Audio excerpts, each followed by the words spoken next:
Assalamualaikum warahmatullahi wabarakatuh. Selamat pagi, Bapak Sparta, selaku dosen pengampu akuntansi perbankan syariah, Bapak, Ibu, dan saudara-saudara sekalian yang menyaksikan video saya hari ini. Terima kasih saya ucapkan untuk kesempatan di mana saya boleh melanjutkan presentasi saya yang minggu kemarin terkait akuntansi kas, penempatan pada Bank Indonesia, clearing dan pajak. Nah, teman-teman, sebelumnya perkenalkan nama saya Yohana Septiara Sitompul dengan nomor induk mahasiswa 2023123112. Saya dari program studi S1 Akuntansi di Indonesia Banking School. Teman-teman, sebelumnya saya sudah menjelaskan terkait materi dan juga contoh-contoh studi kasus pada materi akuntansi kas, penempatan pada Bank Indonesia, clearing dan pajak. Namun, di sini saya ingin meneruskan serta menambahkan sedikit tentang materi tersebut. Nah, dalam penambahan tersebut, saya menambahkan pada subjudul presentasi saya hari ini terkait pada pengelolaan keuangan yang efektif dan patuh. Nah, sebelumnya teman-teman, kita mengenal latar belakangnya dulu. Teman-teman tahu nggak sih kas itu apa?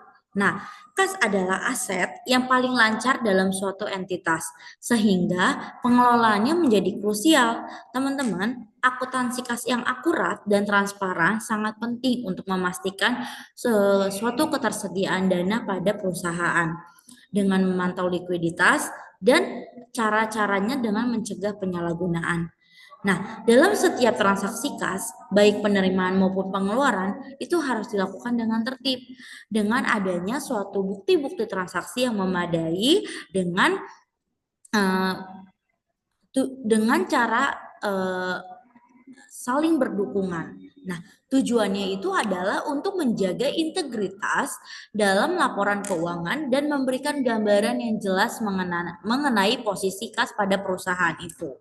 Nah, sebelumnya rumusan masalah atau rumusan presentasi yang ada kita pelajari hari ini itu terkait akuntansi kas yang disertai dengan materi dan contoh studi kasus. Yang kedua ada penempatan pada BI dan bank lain disertai dengan materi dan contoh studi kasus. Dan yang ketiga ada clearing dan pajak yang disertai dengan materi dan contoh studi kasus. Nah, teman-teman, Bapak Ibu sekalian, di sini saya tidak banyak menerangkan terkait contoh-contoh studi kasusnya. Namun dalam setiap subjudul atau setiap rumusan masalah yang kita pelajari hari ini, itu akan saya lampirkan terkait contoh studi kasusnya. Nah, yang ingin tahu lebih detail tentang contoh-contoh studi kasus, kalian boleh nonton saja di video saya yang pertama terkait akuntansi kas, penempatan pada Bank Indonesia, clearing dan juga pajak. Nah, sebelum kita masuk pada pengertian akuntansi kas, Bapak, Ibu, serta teman-teman sekalian tahu nggak sih akuntansi kas itu apa? Nah, akuntansi kas adalah suatu proses pencatatan dan pelaporan transaksi keuangan yang fokus pada aliran kas masuk dan juga kas keluar. Nah, berarti semua pendapatan dicatat saat kas benar-benar diterima dan semua pengeluaran benar-benar dicatat saat benar-benar kas itu sudah dikeluarkan. Seperti itu. Tujuannya apa? Nah, tujuannya untuk mengetahui kondisi keuangan itu secara keseluruhan dalam memprediksi kondisi keuangan di yang akan datang, menentukan strategi keuangan yang tepat, meningkatkan efisiensi pengelolaan kas. Nah, sebelumnya teman-teman, Bapak Ibu sekalian, kita tuh harus mengenal apa sih prinsip akuntansi kas itu. Ada nggak ya prinsipnya seperti itu? Nah, dalam prinsip akuntansi kas itu ada penggunaan dua metode. Yang pertama basis kas dan juga basis akrual. Nanti saya akan bahas di PPT saya selanjutnya. Nah, hari ini saya menjelaskan terkait akuntansi kas Akuntansi kas adalah inti dari keuangan perusahaan. Akuntansi kas hanya memastikan pencatatan yang akurat dari semua penerimaan dan pengeluaran kas. Akuntansi ini membantu perusahaan menjaga likuiditas dan memenuhi kewajiban finansialnya tepat waktu. Nah, dalam pemahamannya mendalam tentang akuntansi kas mungkin sudah ada pada contoh-contoh seorang akuntan, ada bendahara dalam mengelola arus kas dengan efisien. Nah, ini digunakan untuk menghindari kekurangan kas dan merencanakan investasi jangka pendek. Teman-teman, Bapak Ibu sekalian, tahu nggak sih, kas itu adalah aset yang paling liquid dalam suatu laporan keuangan perusahaan karena ia mencakup uang tunai, saldo, setara kas, dan lain-lain yang dapat digunakan untuk dalam transaksi bisnis seperti itu. Nah, jenis-jenis kas juga meliputi uang tunai, uang kertas, koin yang mungkin sudah dimiliki oleh perusahaan. Nah, saldo rekening bank atau dana yang tersimpan di bank dapat ditarik atau digunakan untuk pembayaran. Seperti itu. Nah, dalam siklus akuntansi kas kita kenal pada 3 bagian, di mana ada penerimaan kas, pengeluaran, dan penyesuaian saldo kas. Nah, di sini saya mencatat penerimaan kas itu berarti penerimaan tunai dan juga dengan menggunakan setoran bank.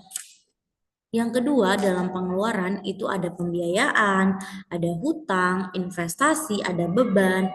Nah, untuk yang ketiga ada penyesuaian saldo kas yang dimana dalam penyesuaian saldo kas ini terdapat yang namanya rekonsiliasi dan juga penyesuaian pada buku besar.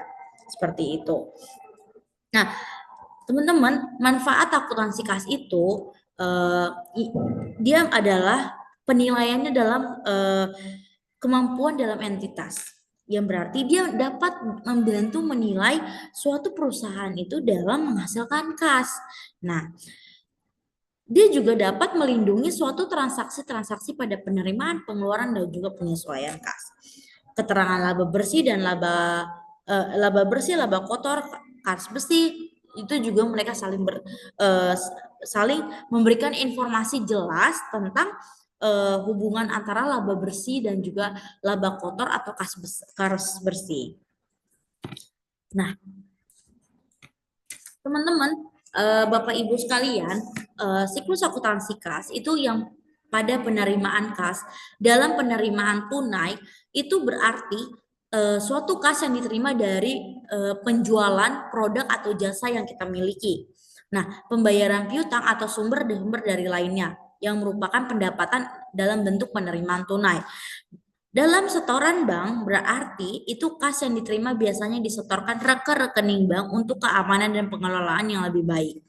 Seperti itu. Nah, untuk pengeluaran kas itu ada pembiayaan, hutang, dan juga investasi. Yang dimana dalam setiap perusahaan pasti ada yang namanya pengeluaran dalam suatu perusahaan. Yang berarti adanya suatu aktivitas yang menimbulkan suatu pengeluaran pada kas kita seperti itu. Contohnya apa? Dalam pengeluaran operasional, berarti si perusahaan ini mempunyai aktivitas yang berarti harus mengeluarkan operasionalnya. Seperti apa? Gaji, sewa, utilitas, pembelian bahan baku pada perusahaan. Nah, kalau untuk pembayaran hutang, biasanya ini adalah pembayaran hutang dagang atau kewajiban lainnya yang dimiliki oleh si perusahaan itu. Nah, untuk investasi itu pengeluaran untuk investasi dalam aset yang digunakan si perusahaan untuk mempunyai aset atau suatu proyek baru yang akan datang seperti itu. Kalau untuk penyesuaian saldo kas, teman-teman di sini adalah rekonsiliasi dan penyesuaian buku besar. Nah, teman-teman tahu nggak sih kalau rekonsiliasi bank itu berarti di mana si saldo kas ini dan juga kas yang ada di buku besar itu saling proses mencocokkan seperti itu. Saling bercocokkan, mereka ketemu dengan laporan bank untuk memastikan benar nggak, akurat nggak suatu laporan keuangan itu, apakah ada terdeteksi kesalahan atau terdeteksi kecurangan. Nah, makanya ada yang namanya rekonsiliasi bank. Nah, dalam penyesuaian buku besar itu pasti mencatat setiap entry yang ada seperti itu. Nah, Bapak Ibu sekalian serta teman-teman, tadi sudah kita bahas terkait prinsip akuntansi kas. Nah, di sini dalam metode pencatatan kas, saya mempunyai dua metode. Yang pertama basis kas atau kita kenal dengan cash basis. Yang kedua ada basis akrual atau accrual basis. Nah, dalam basis kas itu adalah transaksi yang dicatat saat adanya penerimaan dan pengeluaran. Sedangkan di accrual basis itu suatu metode yang diakui saat pendapatannya itu dilakukan secara langsung meskipun duitnya belum dibayarkan ke kita. Bagaimana? Nah, untuk metode cash basis itu adalah akuntansi yang mencatat transaksi keuangan berdasarkan aliran uang dengan memprioritaskan pencatatan saat uang benar-benar pindah tangan ke kita. Nah, dalam metode ini pendapatan dan pengeluaran diakui saat terjadinya transaksi dengan menggunakan arus kas real time. Nah, artinya transaksi hanya dicatat saat ada penerimaan dan pengeluaran kas gitu. Tapi untuk basis akrual itu adalah metode akuntansi yang mencatat transaksi keuangan pada saat transaksi terjadi, bukan ketika uang benar-benar berpindah tangan ke kita. Nah, metode ini diakui saat pendapatan itu berlangsung, tetapi duitnya belum kita terima. Nah, itu kita bisa kenal dengan accrual basis. Seperti itu. Nah, saya punya contoh. Di sini saya melampirkan contoh kasus pada kas kecilnya si PT Bank Rakyat Indonesia terbuka dalam unit Pasaraya Padang di tahun 2021. Nah, diketahui pada tanggal 1 Desember tahun 2021 si PT BRI ini yang unit Pasaraya Padang dia membentuk kas kecil sebesar 2 juta. Dalam melakukan aktivitasnya terjadilah pengeluaran. Nah, ketika dia sudah membentuk kas kecil itu sebesar 2 juta, kemudian si PT BRI ini melakukan aktivitasnya dengan adanya pengeluaran kas yang terjadi sampai tanggal 16. Berarti dari tanggal 1 ke 16 kan 16 hari. Itu di tahun 2021, di tahun yang sama sebesar 1.574. Nah, apa aja sih pengeluarannya? Yang pertama ada biaya perlengkapan dengan sebesar 421.000, untuk biaya pemeliharaan kendaraan itu sebesar 90.000, dan biaya lain-lain yang mungkin tidak dicantumkan pada PT BRI itu sebesar 1.063.000. Nah, pada tanggal 20 Desember tahun 2021 si PT BRI ini melakukan pengisian kembali. Jadi ketika dia sudah menggunakan dana kasnya itu, kemudian dia memasukkan kembali nih duit yang tadi sudah dia pinjam nih dari kas sebesar 1.574. Nah, terlepas dari tanggal 21 timbul lagi pengeluaran di tanggal 21 Desember sampai tanggal 31 Desember di mana pengeluarannya sebesar 426.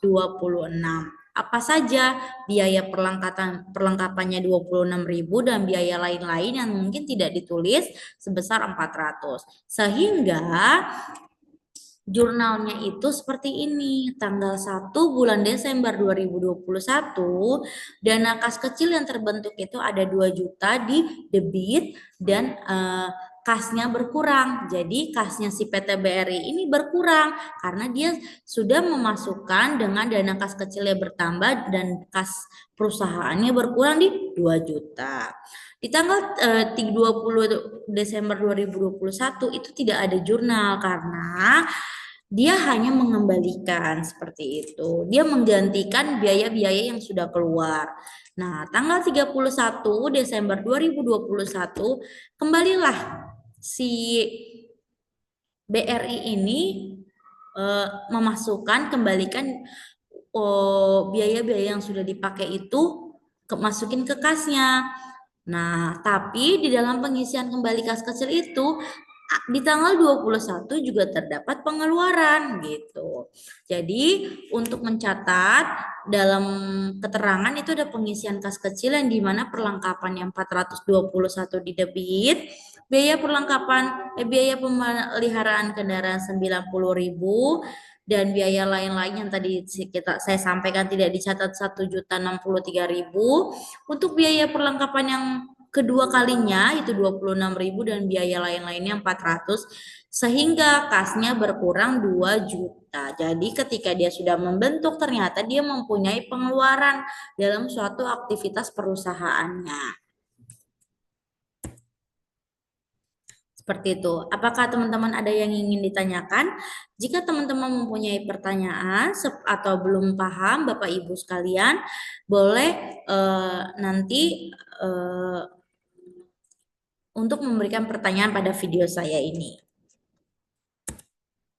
Nah, selanjutnya saya ingin membahas pada penempatan pada Bank Indonesia dan bank lain. Nah, teman-teman, Bapak Ibu sekalian, Bank Indonesia adalah Bank Sentral Indonesia yang dimana bank umumnya memiliki rekening giro di Bank Indonesia untuk berbagai keperluan dan juga untuk penempatan dana di BI itu umum memiliki fungsi.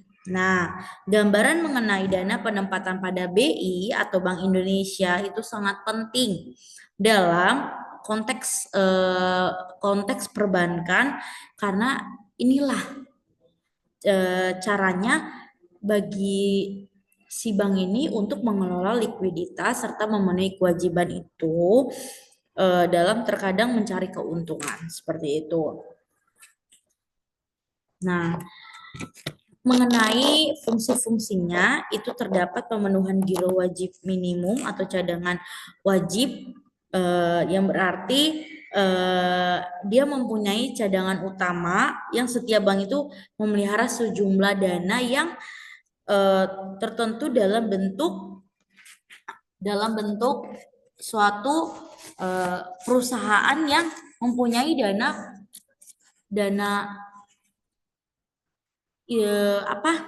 yang sudah dibentuk dalam saldo rekening giro itu.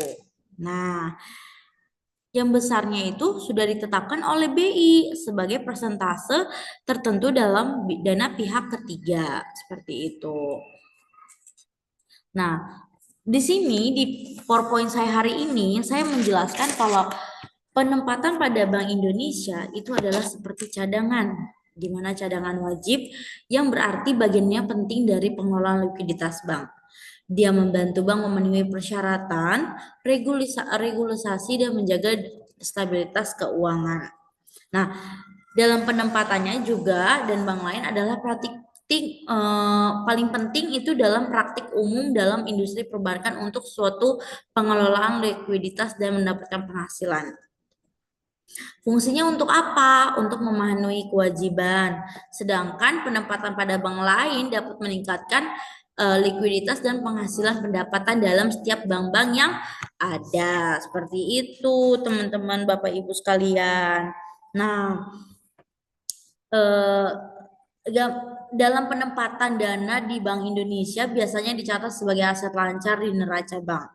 Karena itulah mungkin dana yang wajib dipelihara dan dapat digunakan untuk suatu tujuan operasionalnya atau dalam pemenuhan regulasinya. Nah, kalau dalam dana di penempatan bank lain itu berarti tidak hanya bank di dalam negeri saja, berarti ada juga di luar negeri. Nah, penempatan pada bank lain itu mempunyai tujuan yang pertama pengelolaan likuiditas. Yang kedua itu dia pasti mencari pendapatan dan keuntungan. Nah, yang ketiga hubungan korespondensi itu pada si bank, terutama bank yang beroperasi secara internasional yang seringkali dia memiliki rekening di bank-bank negara lain seperti itu. Nah, tujuan dalam dana yang ditempatkan pada bank lain juga itu bisa saja membentuk suatu kerjasama antar bank, yang dimana penempatan dana di antara bank itu juga lah yang terjadi dalam konteks kerjasama si antara bank untuk proyek-proyek yang sifatnya pinjaman seperti itu. Nah, emang apa sih manfaat dalam penempatan dana itu di Bank Indonesia dan bank-bank lain, Bapak Ibu dan teman-teman sekalian? Manfaatnya itu adalah keamanan, ya, keamanan yang dimana dana yang ditinggalkan di Bank Indonesia itu dijamin oleh pemerintah. Pemerintah mempunyai tanggung jawab sehingga memberikan tingkat keamanan yang tinggi. Serta bunga, deposito yang memberikan bunga tetap sehingga memberikan potensi penghasilan tambahan bagi pemegang rekening. Nah, tapi di balik semua manfaat pasti ada yang namanya resiko seperti itu.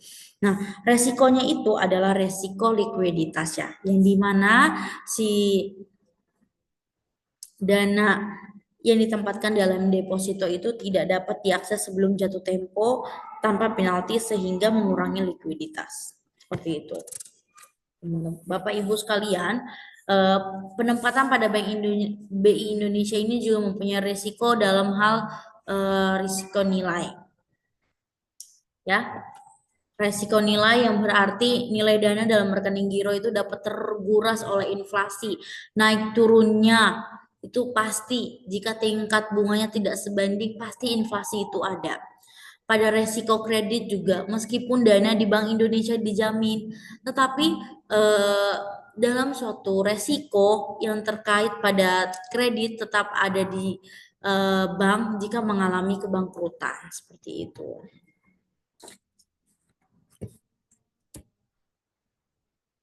Nah, jenis rekening di Bank Indonesia juga ada rekening giro, di mana Bapak Ibu dan teman-teman sekalian pasti sudah tahu rekening giro itu apa. Dan deposito itu juga apa. Nah, sedikit saja saya jelaskan terkait rekening giro itu adalah rekening yang memungkinkan pemegang rekening untuk melakukan transaksi.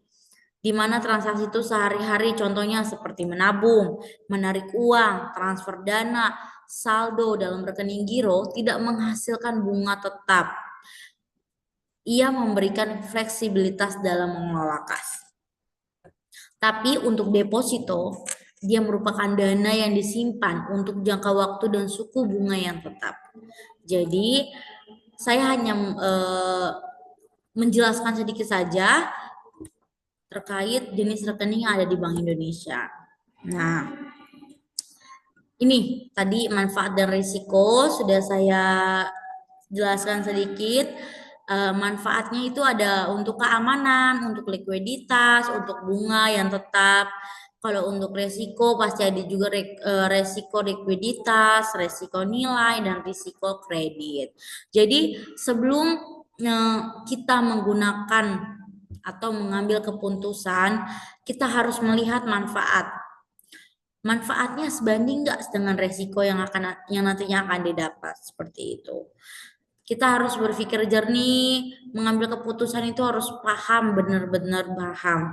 Dan kita harus melihat untuk kedepannya jika kita mengambil ini manfaatnya untuk keamanan bagus, untuk likuiditas bagus, bunga pun tetap. Tapi kita harus paham juga tentang resiko. Ketika kalau misalnya saya ambil ini, resikonya apa yang terjadi seperti itu. Nah, saya punya contoh transaksi sama saya masih ambil pada Bank Rakyat Indonesia. Pada tanggal 1 Mei 2020, BRI Syariah Cabang Surabaya melakukan penyetoran tunai untuk giro di Bank Indonesia senilai 2 miliar. Berarti tanggal 4 bulan Mei 2020, rekening giro pada Bank Indonesia bertambah di debit 2 miliar dan kas kita keluar sebesar 2 miliar. Kenapa? Karena kas berkurang di kredit dan tabungan giro Bank Indonesia-nya bertambah di debit.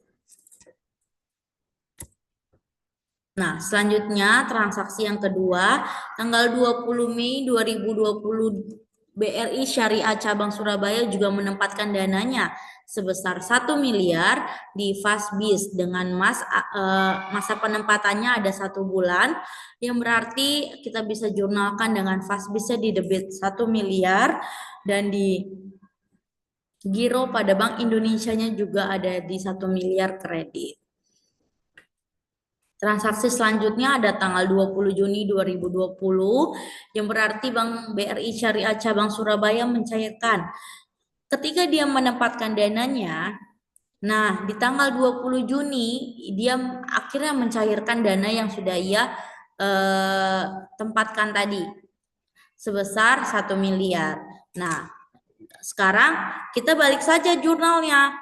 Giro pada Bank Indonesianya jadi di debit, Fasbisnya jadi di kredit. Seperti itu. Karena kan perbedaannya kalau yang tanggal 20 Mei tadi, dia menempatkan, dia menyimpan dananya. Nah, sedangkan di tanggal 20 Juni dana si Fasbisnya keluar karena kan si BRI ini melakukan pencairan seperti itu. Paham ya Bapak Ibu dan teman-teman sekalian?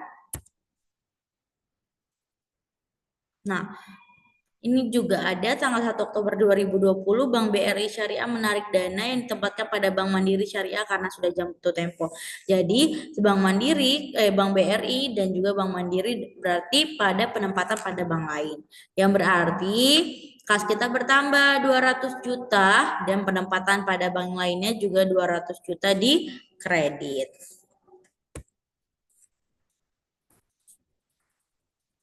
Kita masuk pada clearing.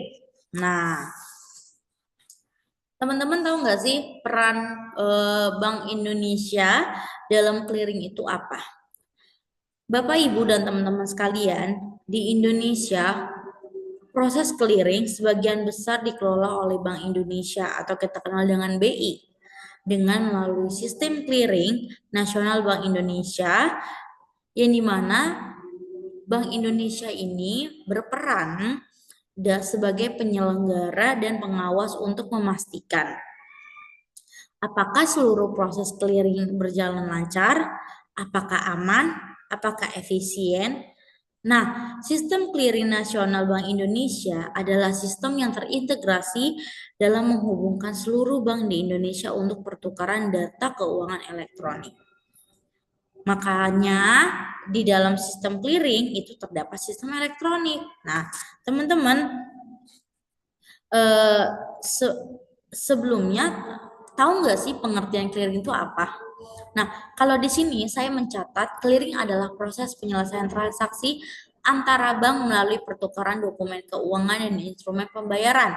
Proses clearing membantu memastikan bahwa transaksi antar bank diselesaikan dengan efisien dan tepat waktu. Dalam mengurangi resiko gagal bayar, akuntan bendahara perlu memahami clearing untuk mengelola rekonsiliasi akun dan memastikan keakuratan pencatatan transaksi. Nah, secara sederhana atau secara kesimpulan, itu clearing adalah suatu proses penting dalam setiap pembayaran yang bertujuan untuk menyelesaikan atau memperhitungkan status transaksi keuangan antar bank. Sederhananya, clearing adalah mekanisme yang digunakan untuk memastikan apakah utang dan piutang antar bank itu saling diselesaikan secara efisien dan aman atau tidak. Seperti itu.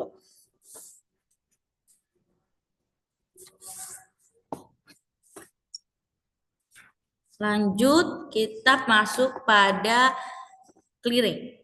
Nah, teman-teman, Bapak Ibu sekalian, clearing berasal dari bahasa Inggris yakni clear, yang artinya penyelesaian. Yang tadi sudah saya sampaikan secara singkatnya, bahwa clearing adalah mekanisme untuk memastikan bahwa utang dan piutang itu benar-benar saling diselesaikan. Nah, oleh karena itu, clearing adalah suatu proses penyelesaian utang piutang antar satu bank dengan bank lain di suatu wilayah. Clearing biasanya diselenggarakan dan dilakukan di lembaga clearing yang bertempat di Bank Indonesia setempat atau bank yang ditunjuk oleh Bank Indonesia. Nah, siapa saja yang boleh pakai clearing? Peserta clearing adalah bank umum yang berada pada wilayah tertentu yang mungkin dinamakan sebagai wilayah clearing. Nah, jenis-jenis clearing yang pertama ada clearing warkat. yang dimana dia melibatkan pertukaran fisik instrumen keuangan seperti cek, biliet, giro, dan wesel. Antara pihak, antara bank-bank peserta sering digunakan untuk transaksi dengan nilai nominal yang besar.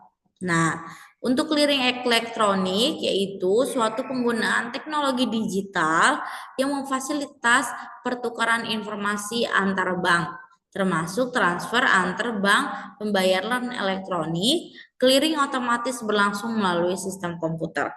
Jadi mungkin bukan tidak kita yang turun langsung, tetapi komputer yang langsung bermain secara otomatis.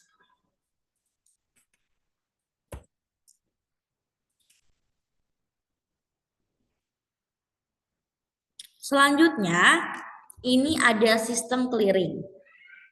Nah, saya catat di sini ada sistem manual, semi otomatis, sistem otomatis, dan juga sistem elektronik. Nah, teman-teman Bapak Ibu sekalian, sistem manual yaitu penyelenggaraan si clearing lokal yang dalam pelaksanaan perhitungannya itu adanya pembuatan biliet saldo rekening atau saldo clearing serta pemilihan warkat. Warkat yang dilakukan secara manual oleh setiap peserta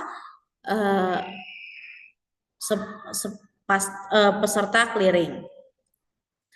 Nah, kalau untuk semi otomasi itu berarti penyelenggaraan clearing lokal yang dalam pelaksanaannya itu sama halnya itu perhitungan dan pembuatan biliet yang saldo clearingnya itu dilakukan secara otomasi.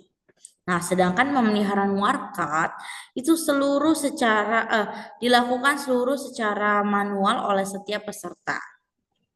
Nah, Bapak Ibu dan teman-teman sekalian, untuk sistem otomasi itu berarti penyelenggaraan clearing lokal yang dalam pelaksanaan perhitungannya itu adanya pemilihan si warkat yang dilakukan secara otomasi. Nah, untuk sistem elektronik tadi kan sudah saya jelaskan di atas ya. Clearing elektronik itu menggunakan teknologi digital untuk memfasilitasi pertukaran informasi antar bank, termasuk antar bank, pembayaran elektronik dan clearing otomatis yang berlangsung melalui sistem komputer seperti itu. Nah, di sini sistem elektronik yang dimaksud yaitu pelaksanaan perhitungannya dan pembuatan biliet saldo clearing didasarkan pada data keuangan elektronik, disertai dengan penyampaian warkat peserta kepada penyelenggara untuk diteruskan kepada peserta penerima seperti itu. Nah, siapa aja sih yang boleh pakai peserta clearing seperti itu kan? Nah, peserta clearing itu adalah peserta langsung dan peserta tidak langsung. Apa yang membedakan peserta langsung dan peserta tidak langsung? Nah, Bapak Ibu dan teman-teman sekalian, peserta langsung yaitu bank yang telah tercatat sebagai peserta clearing dan dapat diperhitungkan warkat secara dalam pertemuan clearing.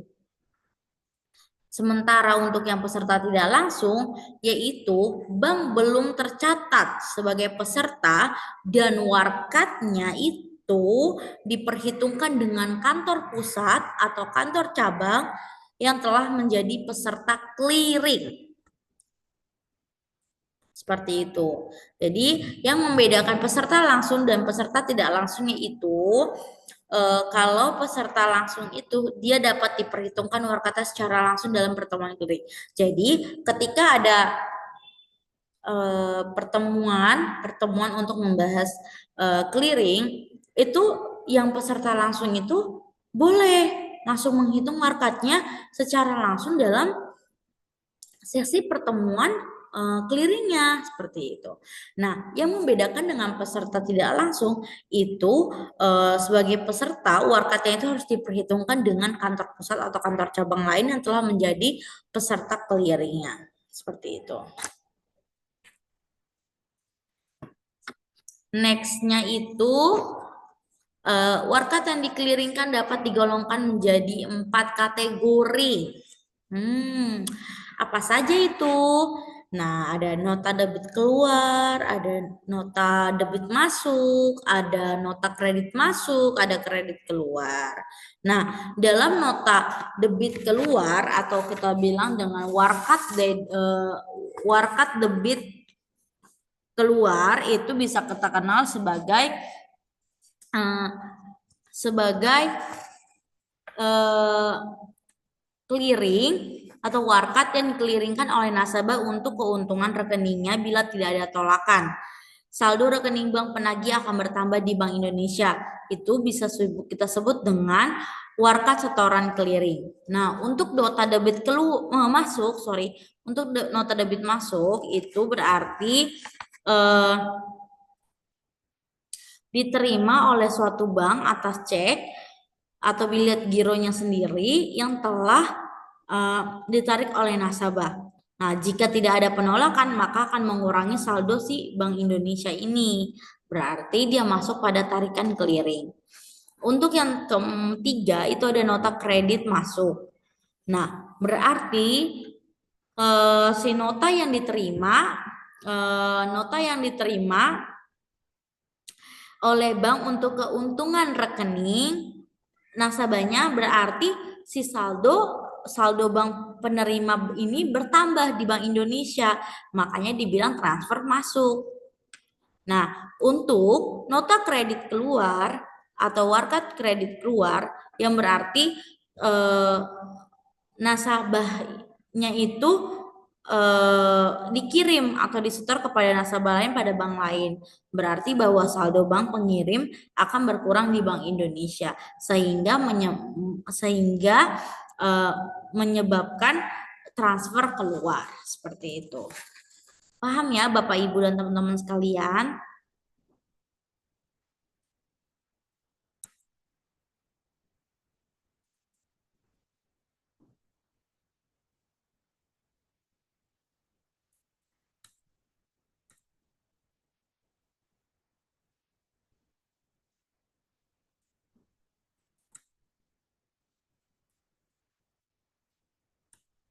Nah, selanjutnya ini adalah alasan penolakan clearing. Nah, dalam clearing juga ada penolakan Bapak Ibu dan teman-teman sekalian. Apa aja alasannya? Nah, yang pertama, saldo rekening nasabah tidak cukup, saldonya tidak cukup. Yang kedua, si rekeningnya si nasabah ini tertutup, sudah ditutup. Yang ketiga, tanda tangan tidak cocok dengan spesimen atau tanda tangan palsu. Keempat, warkatnya diblokir. Kelima, jumlah angka dan huruf tidak sama. Dan keenam, tanda tangan yang meragukan. Nah, inilah yang terjadi bila adanya penolakan clearing pada 6 poin ini. Ya, Bapak Ibu dan teman-teman sekalian.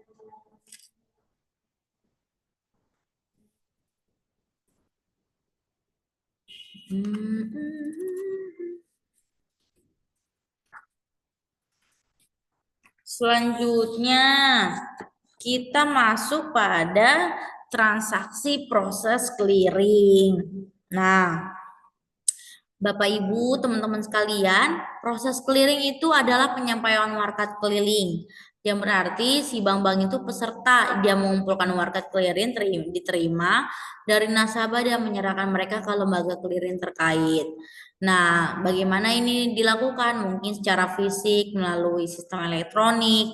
Nah, tadi kalau secara fisik kan berarti turun ya, berarti ikut turun ke lapangan. Kalau untuk melalui sistem elektronik, mungkin bisa saja komputer yang bermain seperti itu. Dalam penyelesaian clearing berarti lembaga clearing memeriksa dan memverifikasi setiap transaksi itu dilakukan. Nah, memastikan bahwa semua informasi dan dana yang diperlukan tersedia. Dengan adanya verifikasi, instrumen keuangan tersebut disalurkan ke bank penerima dan dana dikreditkan ke rekening yang sesuai. Oke. Oke.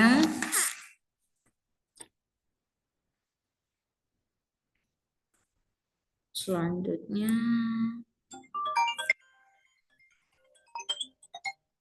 selanjutnya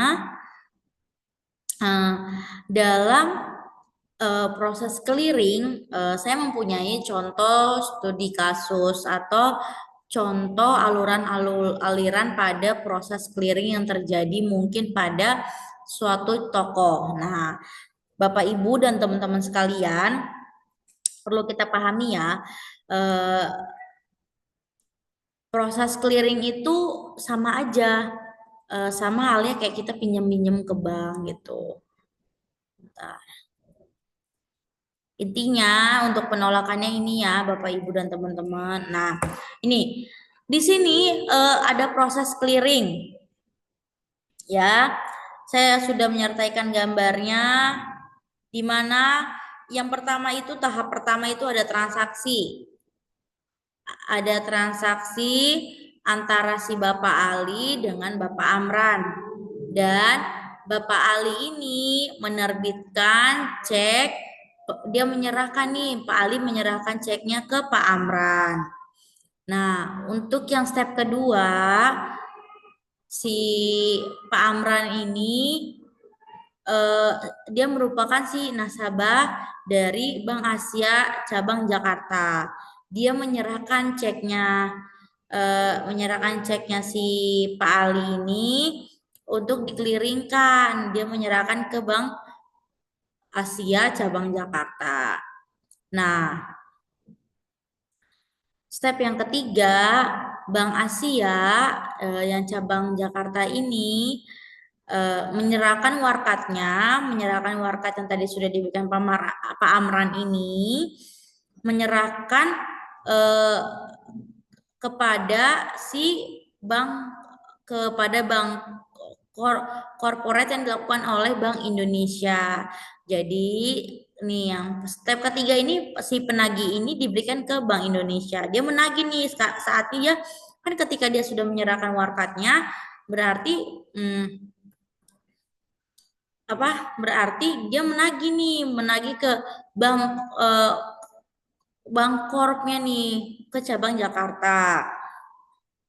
Nah, selanjutnya si step yang keempat, bank korpnya ini tuh memeriksa benar nggak keabsahan warkatnya dan benar nggak dia memeriksa nih saldonya si nasabah itu.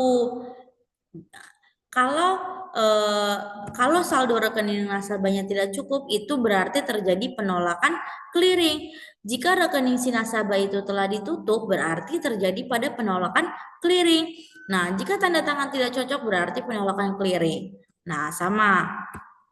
Di sini, si bank korpnya ini tuh melihat nih warkatnya, sudah melihat. Nah, jika sudah benar, jika saldo si nasabahnya aman, mencukupi, maka rekeningnya si Bapak Ali ini akan didebit sebesar nilai yang tertera atau nilai yang diminta pada cek atau bilet giro yang ditariknya. Dengan demikian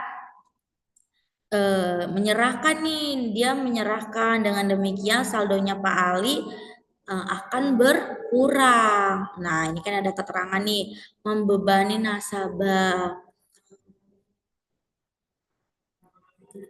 Selanjutnya, bila tidak ada penolakan, bila semuanya persyaratan-persyaratannya mencukupi, maka akan mengkreditkan rekening Bank Asia di Bank Indonesia.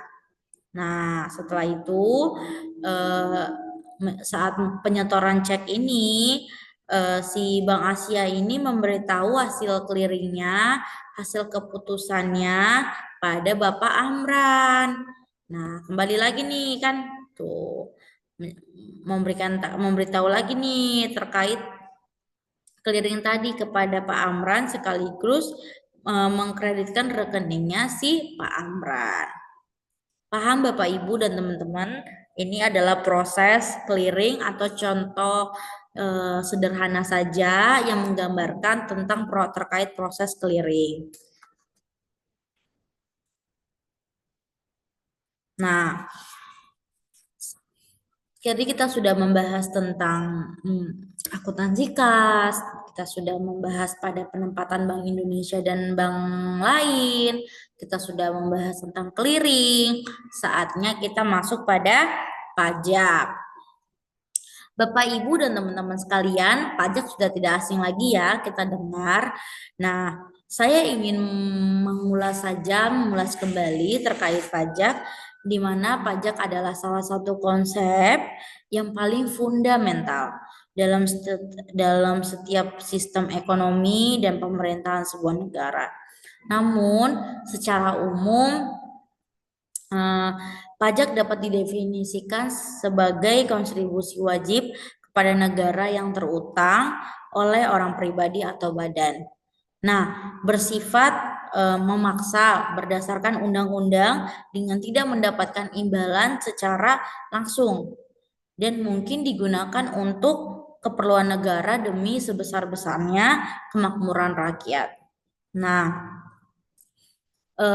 definisi atau pengertian yang sudah saya sampaikan tadi itu sudah tertera pada Undang-Undang 28 tahun 2007.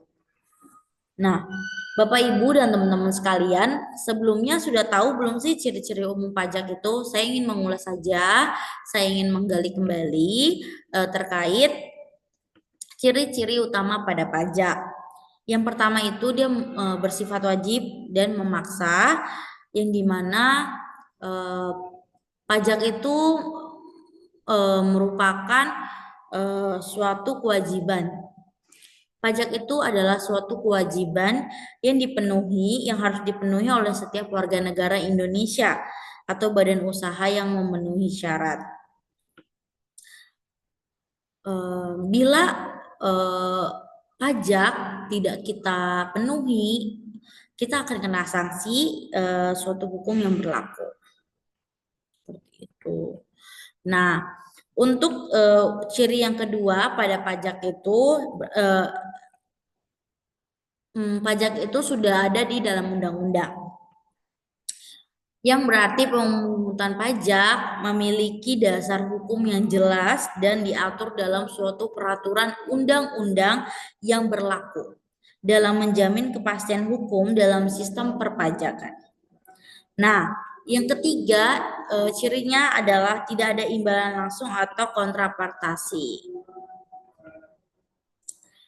Hal ini berbeda ya Bapak Ibu dan teman-teman. Hal ini berbeda dalam membeli barang atau jasa saat membayar pajak. Ini tidak langsung dapat pada manfaat baiknya ke kita. Pajak adalah suatu kewajiban yang harus kita penuhi. Seperti itu. Nah, selanjutnya spesifiknya bisa digunakan untuk keperluan negara. Jadi pajak itu yang sudah kita bayar karena suatu kewajiban kita sebagai wajib pajak, itu pasti uang kita itu digunakan untuk keperluan negara. Bagaimana dana pajak itu yang dialokasikan untuk membiayai setiap pengeluaran negara, baik untuk operasional rutin maupun pembangunan yang dilaksanakan. Nah, terus apa fungsinya? Fungsi pajak yang bagi negara yang sudah ada untuk negara itu apa aja fungsinya? Fungsinya yang pertama anggaran. Nah, dengan adanya fungsi utama pajak sebagai sumber pendapatan, pajak digunakan untuk pembiayaan pengeluaran rutin pemerintah dengan gaji pegawai, pemeliharaan, dan lain-lain. Dalam program pembangunan, infrastruktur, untuk pendidikan, kesehatan, yang biasa dipakai secara gratis. Tujuannya meningkatkan kesejahteraan masyarakat. Yang kedua, dalam fungsi mengatur. Pajak dapat digunakan sebagai alat mengatur atau mengendalikan pertumbuhan ekonomi dan mencapai tujuan. Contohnya, pemerintahan bisa memberikan insentif pajak untuk mendorong investasi di sektor tertentu. Selanjutnya ada fungsi stabilitas.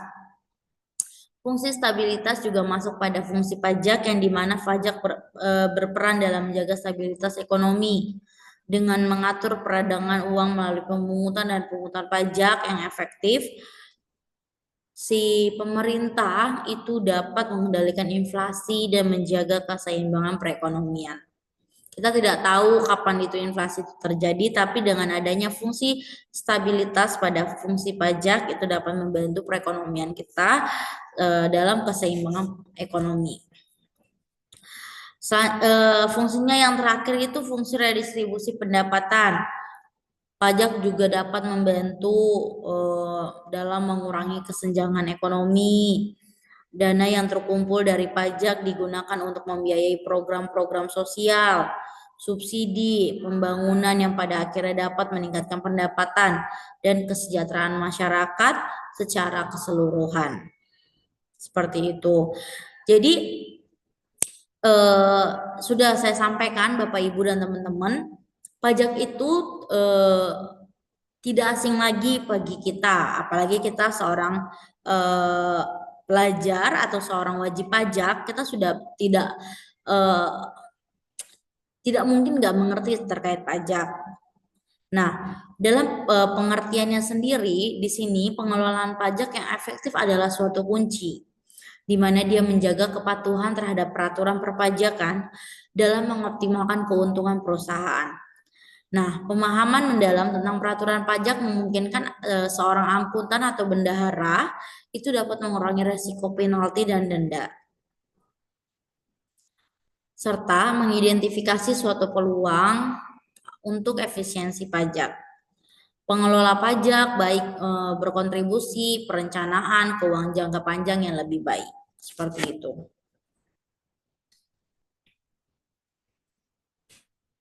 Nah, Bapak Ibu dan teman-teman, sebelum kita masuk pada contoh studi kasus yang kita ingin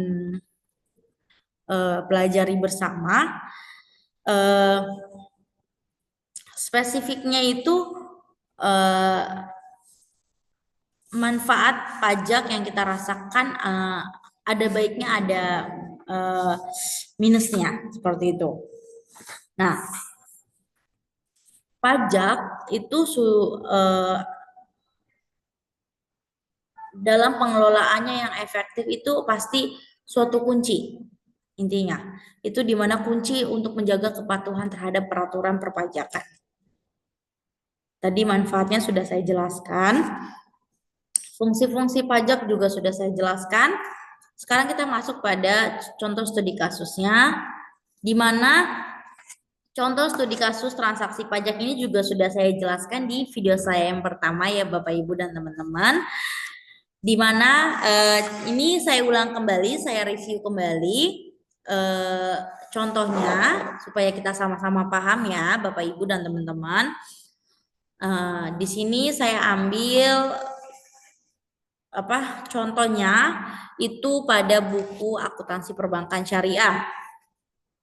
Tanggal 30 Oktober 2000 sekian, dibayarkan bonus giro Wadia pada rekening Fatih Rizki, nasabah giro Wadia BSP sebesar 100.000.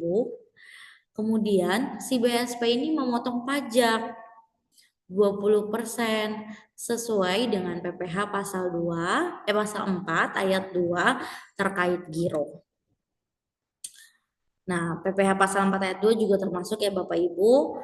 Yang kedua, transaksi kedua tanggal 30 Oktober 2000 sekian dibayar bagi hasil yang sudah diumumkan tapi belum dibayar langsung. Nah, belum dibayar langsung dipotongnya ke pertama rekeningnya si Resmina Amalia itu nasabah tabungan mutharaba sebesar 60.000. Yang kedua ke rekening tabungan mutharaba si Gina, si nasabah deposito mutharaba juga sebesar 200.000. Nah, tanggal 30 Oktober 2000 sekian seharusnya dibayar bagi hasil yang sudah diumumkan. Tetapi ketika bagi hasil itu diumumkan, dia belum membayar nih potongan-potongan yang tadi sudah saya sebutkan ke rekeningnya Resnia 60.000 dan ke rekeningnya Sigina 200.000. Tanggal 3 transaksi yang ketiga itu tanggal 1 November 2000 sekian dibayar gaji Fati pegawai BSP sebesar 3 juta yang kemudian dipotong pajaknya sebesar 10%. Nah, gaji langsung masuk ke rekening tabungan mutarabah si Fati sebesar 3 juta, tapi ada potongan pajaknya Bapak Ibu dan teman-teman sebesar 10%. Selanjutnya di transaksi yang keempat terdapat tanggal 1 November di tanggal yang sama ya Bapak Ibu. Tanggal 1 November 2000 sekian dipotong PPh 21 badan masa sebesar 15 juta. Tadi di transaksi yang tanggal 1 November terkait gaji itu dipotong 10%, kalau ini dipotong PPh 21 badan masa sebesar 15 juta. Selanjutnya tanggal 1 November 2000 sekian dibayarkan dividen kepada Rahmadi Wijaya, salah seorang pemegang saham sebesar 20 juta dan dipotong PPh pasal 4 ayat 2 terkait dividen. Kemudian dividen dibayar via tabungan mutharabah Rahmadi.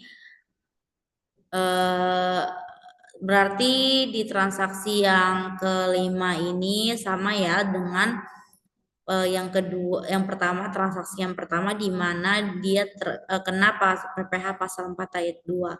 Tapi bedanya kalau yang transaksi pertama dia terkait giro, tapi kalau untuk transaksi yang kelima itu terkait dividen. Selanjutnya tanggal 5 November 2000 sekian disetor semua pajak yang telah dipotong. Jadi tanggal 5 inilah menyetorkan semua pajak-pajak dari transaksi yang pertama sampai yang kelima itu telah dipotong. Jadi di tanggal 5 inilah waktunya penyetoran BSP ke rekening pemerintah. Jadi ketika dipotong dimasukkan ke rekening pemerintah Bank Indonesia sebesar 256.640.000. Kita lihat jurnalnya. Nah, kita lihat untuk jurnalnya di tanggal 30 Oktober terdapat rekening di debit bonus wirawadianya 100.000, di kredit giro wadiahnya atas nama Fati 80.000 dan kredit titipan kas negara PPh pasal 4 ayat 2 terkait giro 20.000. Nah, jadi balance-nya teman-teman 80.000 ditambah 20.000 100.000, makanya didapat pada debit bonus wirawadiah 100.000. Nah, transaksi yang kedua itu pada debit hak pihak ketiga atas bagi hasil. Bagi hasil yang dimana 60.000 ke pihak ketiga dan kredit tabungan mutharabah atas nama Resnia 60.000 dan kredit debit tabungan atas nama Resnia juga 12.000 dan kemudian ada PPh pasal 4 ayat 2 terkait tabungan juga kena 12.000. Jadi sama ya Bapak Ibu, di debitnya 72, kreditnya juga 72. Selanjutnya itu ada di tanggal 1 November, beban gajinya ada di debit 3 juta dan kredit tabungan mutharabah atas nama Fati sebesar 2.700.000 di kredit dan kredit titipan kas negara PPh 21-nya ada pada kredit juga 300. Kemudian beban pajaknya 15 juta di debit, kredit titipan kas negara PPh 21 badan ada di 15 juta di kredit. Nah, tanggal 1 bulan 11 juga debit dividen 20 juta. Tadi yang terkait dividen PPh pasal 4 ayat 2 juga ya, teman-teman. di mana kredit tabungan mutharaba atas nama Rahmadi 16 juta dikredit, kredit titipan kas negara PPH pasal 4 ayat 2 dividen 4 juta dikredit, sehingga 16 juta ditambahkan dengan 4 juta hasilnya 20 juta yang masuk pada debit dividen. Nah, transaksi yang terakhir itu ada tanggal 5 November di debit rupa-rupa titipan kas negara. Jadi ini adalah jurnal ketika penyetoran pada potongan-potongan pajak yang tadi sudah dilakukan. Sebesar 256.640.000 di debit, kredit Bank Indonesianya dikredit sebesar 256.640. Nah, ini adalah suatu transaksi yang dimana ketika sudah dilakukan pemotongan pajak atas tiap-tiap transaksi yang tadi terkait potongan pajak. Seperti itu. Terima kasih. Dan ini referensi sumber materi presentasi saya. Tidak luput saya ambil dari buku akuntansi perbankan syariah edisi yang ketiga. Selanjutnya saya juga dapat berita-berita, dapat sumber referensi dari berita kompasania.com. Selanjutnya saya dapat dari jurnal akuntansi dan buku akuntansi syariah di Indonesia. Teman-teman, saya ambil materi-materi ini, kemudian saya ringkas, saya rangkum dari buku-buku akuntansi. Saya searching Google, itu pasti ada buku akuntansi perbankan syariah lengkap, itu saya cari semua di situ, sehingga saya mendapatkan materi saya terkait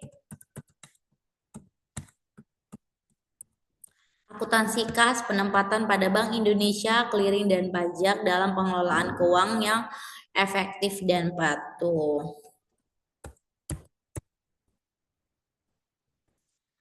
Jika ada pertanyaan Bapak Ibu dan teman-teman sekalian yang sudah menyaksikan video saya hari ini, boleh langsung ditanyakan atau berkomentar di video saya. Akhirnya kita berada pada ujung presentasi saya hari ini. Saya mengucapkan banyak terima kasih untuk atensi teman-teman dan Bapak Ibu yang sudah menyaksikan video saya hari ini. Kurang lebihnya mohon maaf jika selama penyampaian materi ada kata, kalimat, ataupun penyampaian dalam materi saya masih ada yang salah ataupun kurang. Mohon dimaafkan. Jika ada kritik atau saran boleh dituliskan di komentar nantinya jika Bapak Ibu dan teman-teman sudah menyaksikan video saya. Saya mengucapkan juga terima kasih kepada Bapak Sparta selaku Bapak pembimbing mata kuliah akuntansi perbankan syariah. Terima kasih untuk kesempatannya di mana saya boleh menjelaskan materi untuk memenuhi tugas asinkronus saya. Terima kasih. Assalamualaikum warahmatullahi wabarakatuh. Selamat pagi.